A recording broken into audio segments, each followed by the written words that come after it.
I don't see it live on Instagram, but that's okay. So let me open you back up in here. Okay, cool. And then I'm just gonna hit record just in case I need to share it somewhere else. All righty. All right, so welcome everyone tonight. I'm Russell Lynn of Intercession for a Generation. That is my blog where I write about life and relationship lessons from a biblical perspective. I also have 3 books, The Single Christian Woman's Guide, The Wholeness Action Plan, and Patterns of the Heart, Discernment and Choosing a Potential Spouse. Today we are meeting with Dr. June Hall, who is our special guest tonight for our singles chat. And she's going to be talking to us about attachment styles. So, how are you feeling tonight, Ms. Hall? Excellent. How are you? Oh, I'm feeling great. Thank you so much. So, I'm just going to go ahead and give you the floor to share about the attachment styles. And then, if anyone has any questions, if you all want to log in to the Zoom, you can. We do have a private Facebook group, Singles Living for Christ, and you can type your questions on there, or you can actually join us on the Zoom from the link in there as well. So go ahead and take it away. Well, greetings, everyone. As she said, my name is Dr. June Hall. I go by Dr. June, and I am an educator, lifestyle counselor, and relationship coach. And I actually teach psychology at the university, along with doing counseling and coaching on my own, as part of my own business. So there are many attachment styles. And so people say, how is that related to relationship? How you were born and what you did, with your parents? Well, it's very related, because the theorist, Erickson being one of the most popular ones, who talked about birth all the way until death and dying, explained that the first step is trust. And so what do we want in a relationship? Somebody we can trust. Okay, so that is the main thing. So there are 4 different attachment styles. And the first one is secure attachment. And that is 65%, which, it's decent. That's 2 out of 3, but that's still kind of low for the attachment, because that's the best one to have with your child as you move forward into adulthood. And so with the secure attachment, you can leave your child, and when you come back, your child is happy to see you. Yay, mommy's back, daddy's back, grandma, whoever's taking care of you. I don't know. The caregiver is back. And so the child is excited. Why is that so? Because the parents have developed dependability, responsibility. They are responsive when the child cries, and the child has trust that if I hurt myself, if I'm feeling sad, mommy and daddy, caregiver, is going to come, and I'm going to use caregiver because it could be an aunt, grandparent, whoever, is going to come and take care of me. So I feel secure. And they have also created some type of autonomy, so that they allow me freedom to go about, but knowing they will still be there when I need them. So that's what that is. So those of you who are watching, I want to do a little activity with you, is with our hands. I normally do something a little different when we're in person, but since we're online, I'm going to do it with our hands. So I want you to go like this with your hands. And with this, you feel like security. If you put something in between that, you may not even see it, but you can feel it, and you know that it's there. So that's like the secure attachment. The child knows that the caregiver is there, and it's secure, and they feel it, and it's warm, and it's loving, and it's kind. Okay, let's move forward into adulthood, into relationships. So when you feel that, and you have that trust, and your parents have instilled that into you rather, when you go to preschool, when you go to elementary school, as you progress through school and progress through life, you are now able to know how to connect with people and how to communicate because you're not living in fear of connecting. And they also taught you some trust. So you probably learned, well, maybe I can't trust that person. You give that person a chance, but then they taught me what trust really is like. So you have better relationships. You're not concerned if your man or woman, wife, husband, girlfriend, boyfriend goes out with the fellas or wherever. You feel comfortable when they come back that you have that relationship. You feel secure. You're not calling every 5 minutes. Let me tell you something. My husband called one of his friends and he had him on speaker. It's like, if someone told me that every time they talk to the opposite sex, that their wife has to have them on speaker. I'm like, that's a little disconcerting. So there's some trust issues there. So that indicates that there probably was not secure attachment when they were younger, because now they have those trust issues. Okay. So, and we're going to talk about why they're still in that relationship as we move forward. All right. So the next one is avoidant attachment. So that is when the caregiver returns and they're like, oh, okay. And they may go to the caregiver, but they kind of, and they're like, okay, thank you, for being here. And, you might seek out affection, but they're not going to linger with happiness with that affection. Why? Because that is one of the 3 types of insecure attachment. And that's about 20% of those who have that type of avoidant attachment. So it leaves the child kind of disappointed. It's like, okay, well, sometimes you love me, sometimes you don't. Sometimes you leave me with grandma or auntie or whoever for too long because you're out doing your thing. So I don't feel good. So it's like, okay, well, I think I'm supposed to be happy. I think that you love me. I think, but I'm not 100% in this trust thing with you. And so that is the avoidant attachment. If we do our hands things again, it will probably look something like this. There is some type of connection, but it's not tight, okay? And when you try to put something in the middle, there's that loose, it's not holding on. It might even fall out if you don't hold it tight enough. So that's an avoidant type of attachment. So what happens as this child grows up and get into a relationship with a significant other? Then they're wondering how that person feels about them. But more so, they may be leaving the partner wondering, how do how am I treated? How am I being treated? So you're hoping the partner will open up and show you the right type of affection, but the partner didn't learn it. So the partner's not sure, okay, should I show as much trust? Should I show as much affection? Should I show as much attention? Because I didn't give it, and I'm not sure that if I give it to you, I'm going to get it completely back. So they are avoiding full commitment, full expression of emotion because they didn't get that full expression of emotion. So that is when they start avoiding it. The next type of attachment, this is also insecure because remember, there's 3 types of insecure attachment, and that's resistant. Resistant attachment is when the child is difficult to console. It's like, oh, I want you to hold me, but I don't know. I'm anxious about it.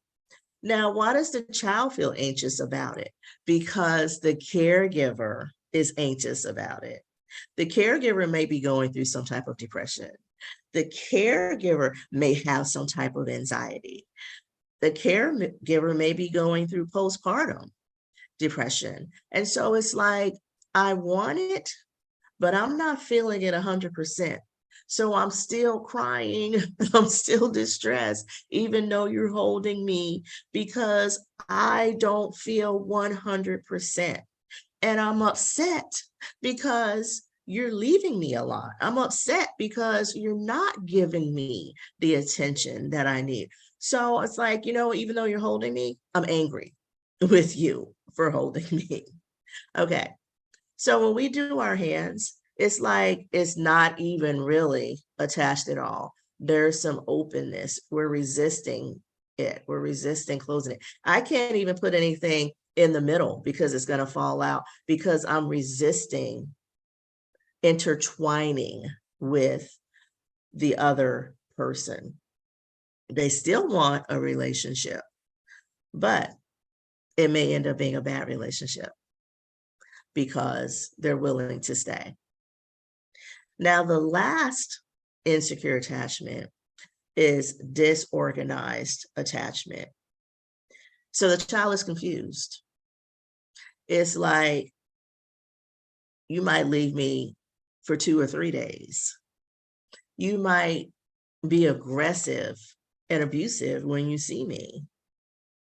You might yell at me because I want your attention. And it's like, go. Then why are you crying? What do you want from me? So then this child grows up in fear. And then as an adult, they fear relationships. They fear connection. They may be in a bad relationship because that's all they know is a bad relationship as they're growing up. Okay. So those are the different types of attachment. So let's talk a little bit more in depth about what happens. Oh, and with your hands, it would be totally like this. Not even facing, not even flip-flopping, totally opposite because you're not getting any type of connection. So there's no intertwining, there's not even facing. You're just back to back with your caregiver. Okay, so now let's talk a little bit more as it progresses into adulthood and we build relationships. As I said, secure is probably the simplest because you have grown up, you've known love, you've known trust, you may get hurt, but you have your caregiver even to go back to or a good friend because you have built trust, you have built relationships because you know how to build relationships. You know how to talk to someone, you know how to open up, you know how to allow that person to open up to you. So that's probably the simplest form of attachment, and you can build your relationships and you can move forward from there. But I want to talk a little bit more in depth about the insecure attachments and what you may see happening in a relationship of your own and what to look for. So in yourself or with a partner that maybe can help you as you progress in building relationships. And I'm talking about, even though I say romantic relationships, this can also happen with friends too. Okay. And if we have time, then I can tell you about the 4 levels of friendships as well. So with the avoidant attachment, because you are wanting more and you're not sure, because I'm going to say that it's not continuous, the affection that you want, then when you get into a relationship, these are some things that may happen with couples. You may say, hey, you know what, let's get together. But you may say, I just want to be friends. You might say, this is not serious. Sure, we're having a relationship, but I'm not really ready to commit. Yeah, I just want to be with you, but I'm not really ready to commit. When you have those types of instances, they're avoiding being committed because yes, they want to be with you, but they haven't had full trust and commitment in their life. So you're in a relationship hoping that, you know what, maybe you are girlfriend and boyfriend, but now you're hoping for the ring. You're hoping that it's going to go to the next level. Maybe it's you're hoping that the man will ask, maybe the man is waiting for you to say yes, either or. But you're avoiding it because you're uncertain. So you're holding off because you did not get that consistent love. So now you're able to have a relationship because you did have some affection in your life. You did have some trust that periodically, yeah, I will have someone come and take care of me, but it wasn't consistent enough. It wasn't enough to make you feel strong and secure. So now you're not strong and secure to make the full commitment. So if you see yourself in that situation, then you think about what happened in, my childhood. Did I feel trust? What happened in my relationships that I've seen? Someone told me that she has never seen a good relationship. So therefore, even though she's had good people that has tried to connect with her, she's like, I've never seen a good relationship. So I don't know if I should even try. So that could be a situation that might be what, hence the word avoidant, because you are avoiding having the true commitment in the relationship. Okay. Then as adults, when you're resisting, remember I said, it's like, why do you stay? You stay because you want it. You're resisting having the coddling when you're a child, when the parent comes back. And when they teach attachment in psychology, they talk about children and they talk about when the parents leave and when they come back and how the child reacts to it. So the child is reacting like, I'm resisting you because it hasn't been a good relationship with you. So it's like, yeah, now maybe you want to hold me, but you'll throw me away. I might cry and hurt myself and you'll be like, oh, you'll be okay. So you're in a relationship so you're resisting that. But the opposite happens when you're an adult. You don't resist it. You just stay in it because you want the affection. You're like, I didn't get it. Okay. They tried to coddle me. I didn't know. So now that I have somebody that wants me or that you think wants you, even though you can't trust them, which is why they have to be on speakerphone, then you still are staying because it's like, oh, you know what? At least I have somebody in my life. I'm sure that you've met some people like that. And you're like, why are they still in that relationship? Well, this is why, because they are desperate for that affection. And it's, you know what? I'm not saying that you're a bad person and that you're not a smart person. It has nothing to do with that. It's just that you are craving, in which we all are, especially after this COVID thing. Everybody's a craving for, human touch because we were so set apart for a long time. But prior even to that, people have stayed in relationships that are not good relationships where they cannot trust because they haven't learned trust. And they're like, well, you know what? I haven't had trust. I did have some affection. I might as well stay. And this is what happens when you're in a resistant attachment situation or you have grown up in a resistant attachment situation. And it may be because the parent didn't know how. The parent didn't know, maybe, it was sent down generation to generation, or maybe something happened. Maybe the parent was depressed. And then you probably are having some depression and anxiety. And so in order to make yourself feel better, you can say, at least I do have a relationship, which is actually not making you feel better. Because if you get away from the negative relationship and enjoy your own self and build your own self-esteem and your own strength and get out of your own depression and anxiety, then you can find the right type of relationship that actually will make you feel good and feel better. And you can have the affection and love and trust that you want. Now, in a disorganized situation, again, it's one of two things. One of two things. One is there was some abuse happening in your life. And so the child now grows up and thinks that's acceptable to be abused or to even become an abuser. The other is there might be some type of mental issues that needs to be addressed. And sometimes we're afraid or embarrassed to go and see someone to help us, which you should not be. And it is illegal, by the way, for those of you who are concerned, to see someone in a professional capacity and for them to share any information about what is disclosed. Even if you see them out in public, they're not even going to speak to you unless you say hi, and they're never going to tell what the relationship is. So that is the legality of it. So that hopefully if you are in a situation where you need to see someone, that will help you be a little bit more open to it.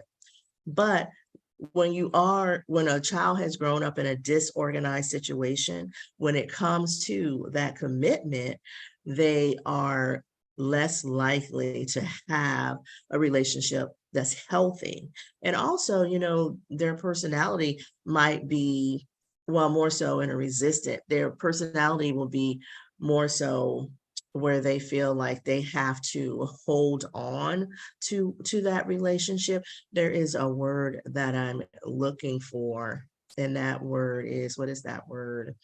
I can't think of the word, but possessive, that's the word. When you become possessive in the relationship. And that's another reason that you feel like you have to hear everything that's going on, be everywhere that that person goes, because now you're holding on to what you feel that you finally have. So that is also part of resistant and disorganized. You haven't learned your independence. You haven't learned how to love yourself. And you still, so now you have those control issues. Okay, so those are the different types of attachments. And we want you to have secure attachment, even as an adult. Parenting styles also come into that. So I want to just go real quick to talk to you about parenting styles, because the parenting style is also related to the attachment styles. So you have authoritarian parenting, and that type of parenting is when there is low warmth, low affection, but there's a lot of control. It's like, I'm going to give you one scenario and I will tell you how each one will go about. Joni wants to go to a concert on Thursday night. So the authoritarian parent would be like, it's Thursday night, you have school on Friday. It doesn't matter that you make straight A's and you do all your chores on time. You cannot go. I am the ruler of this house, and what I say goes. So there's not a lot of warmth, but there is a lot of control. It's do as I say, that's it. The authoritative, which is more so related to the secure attachment, they have high control and they have high warmth. So it's like, you know what? You're a good girl. You're a good boy. Sure, go, I'm going to let you go to the concert, but you have to know who they're going with. You might even be the person to take them to the concert just to be safe, and maybe allow that. And you'll have a conversation about it. Even if you say no, it's like, you know what? It's a weeknight. I know you want to go and I care about you. And you know what? Maybe if they come at a different time on a weekend, then you can go. But there's a conversation about it. So there's a lot of warmth and affection, yet and still they have control, which is the best type, which is also like the secure attachment. The other parenting style is permissive. That's where there's low control, but there's high warmth. It's like, I'm so happy to have you in my life as my child. So I'm going to love you and show you a lot of warmth. But I'm not, if you ask me something, I'm going to say yes, because I want you to be happy. I may say no, but I'm going to turn around and say yes, because you keep asking me and I want you to be happy. So when, even in an attachment situation, when you're being resistant and in a relationship that's not good, and you're like, well, I need to end this relationship, but no, don't end this relationship because I love you. I'll never do it again. And then you say yes. So that's almost like the permissive parenting style. The last type of parenting style is uninvolved. So when you're uninvolved, it's like you have low control and low warmth, a lot like the disorganized attachment. It's like, I don't want to deal with you. You can do whatever you want. I don't even know why you're asking me if you can go. Go, I'll see you when I see you. So there's no warmth, there's no conversation, there's no control due because of not caring enough to show them some type of rules so that they can be safe. And so that's sort of like the disorganized attachment. So when you have the different parenting styles, that also goes along with your relationships and how you are committed and how you have that trust. When you have authoritarian, it's like, okay, you may be in a relationship where they just tell you what to do, or you might be, have learned just to take control because that's all you know.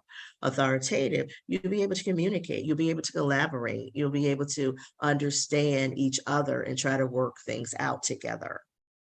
When you have permissive, it's like, okay, well, I, was able to do whatever I want. So in a relationship, I'm expecting to be able to do whatever I want.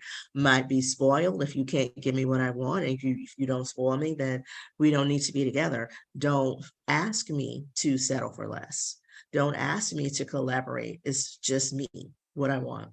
And then uninvolved, again, they might be in a relationship that's unhealthy because that's all they know. They had to be the one to always take care of themselves. So then, or their little sister or little brother. So it's like, okay, I'm just going to do whatever you want because, I never had rules, and I'm just going to do whatever I want and be accepting of it because I never had rules and I never had warmth or love and trust. And I have trust issues. So these are the things that when we are children, it develops and it goes into our adulthood, and it also transfers into our relationships. So these are the different parenting styles, the different types of attachments. I hope that you understood what I was trying to explain to you. And as you said, if anyone has a question, I'm happy to answer. Okay. Yeah, I felt like this was very informative. I didn't feel like it was so over our heads that we just couldn't get it. So thank you so much for your great presentation. Which one did you say was the best? You said the secure attachment? Secure attachment is 65%. That's where you learn to trust, because your parents are there for you as infants. When you cry, you feel comfortable knowing that the parent is going to come and feed you or change you or do whatever it is, just even show you affection because you're crying. And even as you get older as a toddler, then they're there for you. If they drop you off, you know that they're going to come every day and get you and love you and be happy to have you. So you feel that security and that trust. Okay. And then the unsecured, so these go back to childhood. Now, can someone become insecure as an adult, even if they had a secure childhood through relationships or experiences? Typically, if they had secure attachment, they're not going to get into a relationship that's not healthy because they know a healthy relationship. They know what to expect. And so they may end up in it and have an insecure relationship, but they'll move away from it because they will know better, and eventually their eyes will open. They also will have a support system from their secure attachment from childhood that will help them move away from that negative situation. Good stuff. Okay. Are there any book recommendations you would give that can kind of break it down in a simple way where people want to use it as a point of reference? I really don't know any books specifically, but if you do information on Erickson, Hmm. Erikson, Bowlby, Bowlby, they Hmm. talk specifically about attachment and trust, those two theorists. Okay. And so you talked a lot about how people will be as adults in relationships. So are these limited to romantic relationships, or will these be in any relationship based on the attachment style? It would be in any relationship. Can I tell you real quick about the 4 types of relationships that I think are, do we have time for that? Sure. Yes, we definitely do. So the 4 types of, this is Dr. June, the 4 types of relationship. One would be your top tier relationship. Those are individuals that you know that you can trust. And I talk about this in this transfer over because you will have those type of relationships, people that you can call on any day of time, night, excuse me, and they will be there for you. An example is, and they know you. They know when you're going through something and they will be there to help you. An example is I have a friend. We normally talk at a certain time of the day. And so I called her, but it was not the typical time of the day that I call her. And she was involved in something, but she texted me. She says, I'm doing this. Are you okay? Simply because it was like, you don't normally call me during this time. So is everything okay? That is a top tier friendship. And so it's just when I talk about relationships, even though I mentioned romantic, you also need to look at your friendships, who are there in your life, who's influencing you, who's in your head. The next level of friendship is actually friends, just your friends. They're not necessarily your top tier. They're not necessarily the first person you will call when you have a problem, but they are your friends. You have a good time. You might go out sometimes. They may come over. You might hang out. You talk to them about stuff. They talk to you. Those are friendships. That's the second level. Now the third and the fourth, they're like the insecure attachments. The third one are, I call it friend like. They're like your friend, but only when they want to be your friend, and they don't do you any harm. It's just like when I talk about the romantic relationship. Oh, you know what? I like you, but I want to do my own thing. You know, that type of thing. I'm not committed, or okay if I have time, or that type of situation. They're friend like. So sometimes if you need them, they may be there for you. Sometimes they won't. Don't call them if you're stranded on the side of the road because you don't know when they're going to answer. But they're not against you, but they're just in their own world. They're in their own situation. And the last one is my sister. She's the one who came up with this. I said, "Oh, I thought that was your friend." She said, "In name only." So it's like for people, you ever met a person or people that say, "Hi, friend," and it's like, well, they're not really your friend. They're just, say, "Hi, friend," or "Hey, friend, how you doing?" It's somebody that you know, somebody you associate with, somebody who will allow you to do everything for them, but will not do anything for you in return. And so that is like a disorganized attachment. So when I talk about relationships, no, it's not just romantic. It's also friendship relationships in general. It could even be familiar people like cousins or siblings as well. So the in name only are like the disorganized, and the friend like are like the avoidance, and then friends are like the insecure. Is that Friends correct? are not necessarily insecure. They're your friends. The Okay. insecure are only friend like or in name only. Your friends are secure, but you just have two levels. You have the top tier that they're the first person you go to when you need something, Mhm. when you're in stress, when they help you. And friends are just people that are happy, make you happy, that you know that you're friends with, but they're not your first call. Okay. All right. This is good stuff. Uh, so how can someone figure out which attachment style they're in? How can they become more self-aware to kind of pinpoint this so they can start making adjustments and building more healthier ways to relate to people? Oh, that's a very good question. So if you are in a relationship and you are always looking for something from that person, then you probably had an insecure attachment because you didn't have the trust, you didn't have the love, you didn't have what you needed growing up. Maybe you have lower self-esteem. So you're looking for it from somebody else. When you see yourself needing more, wanting more, then you know that there might be something that you need to work on with yourself to build your self-esteem.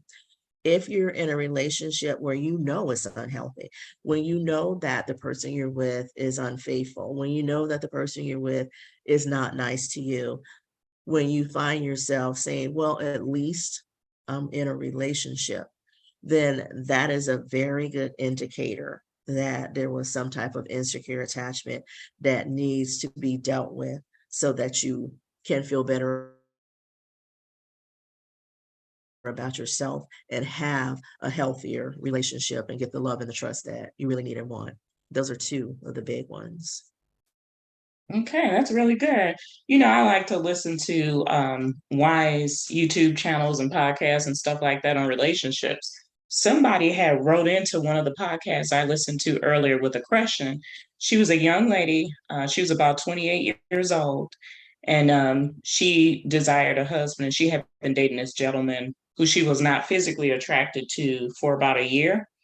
She felt like he was overweight, and she wasn't really attracted to guys that were overweight. He said he could work on it, but it's been a year. She's still not attracted to him at all. There's no sexual attraction, even though she's practicing abstinence until marriage.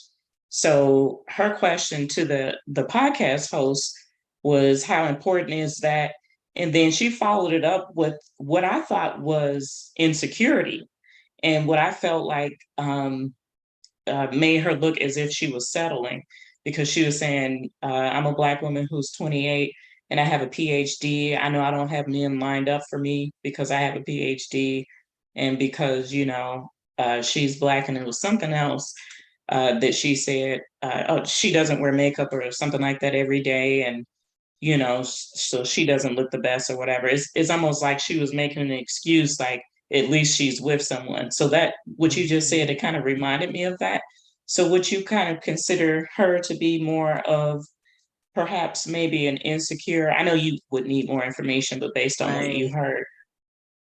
But it sounds like that. It sounds like there's some resistance and some avoidance of trying to make a true connection with someone.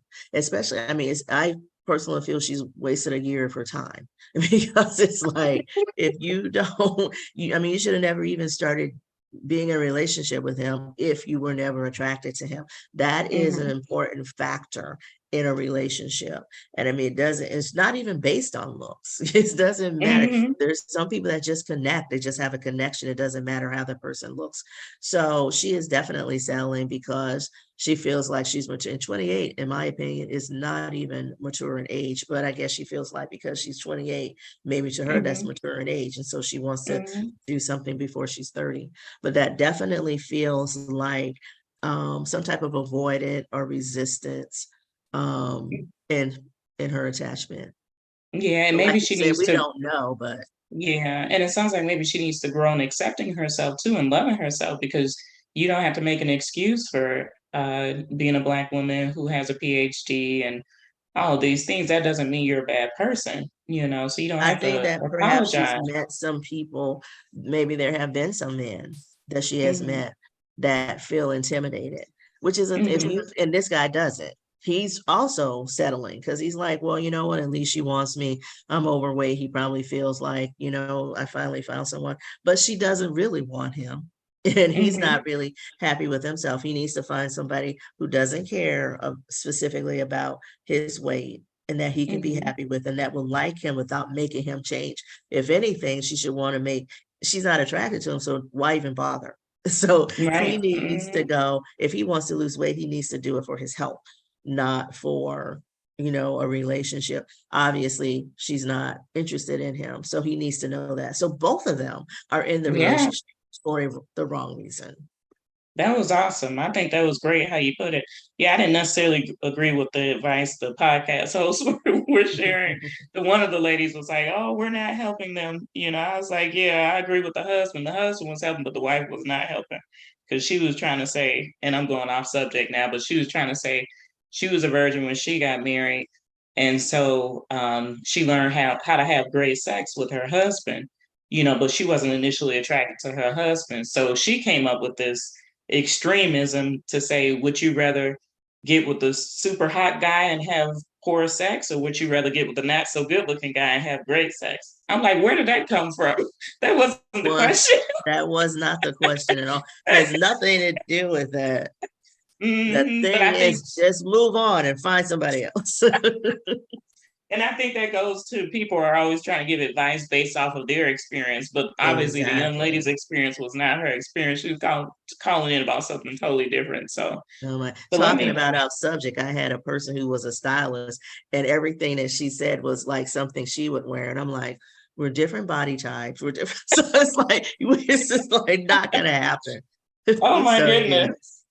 Okay, so I'm checking some of our other channels to see if anyone else has any questions before I let you go. I think you did an awesome job. Okay, so I'm going to check our Intercession for a Generation blog page. And then if there's no questions, then we will be done and you can enjoy your weekend, girl. It's Friday. Oh, here's a comment. Um, Let's see if it'll pop up on here.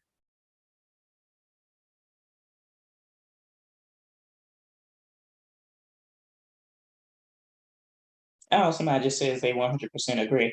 Okay. All righty. Well, thank you so much, Dr. June Hall. Did you want to say anything else where people can find you, or do you have any products where people can get more information? Well, the best way to reach out to me is you can go straight to my website, drjunehall.com. And as I said, I have an annual event that's coming up in Dallas in June and in Tampa in August. So, Okay. Yeah, tell us a little bit about the event. well, it's an annual event. This is the first time we're doing it in Dallas, though. But Oh, in Tampa, this is our 10th one, so we're doing it big. It's called the Aptacious Experience. APT stands for Accentuate Positive Thinking, which is my business, Aptacious, the positivity. And we have entertainment.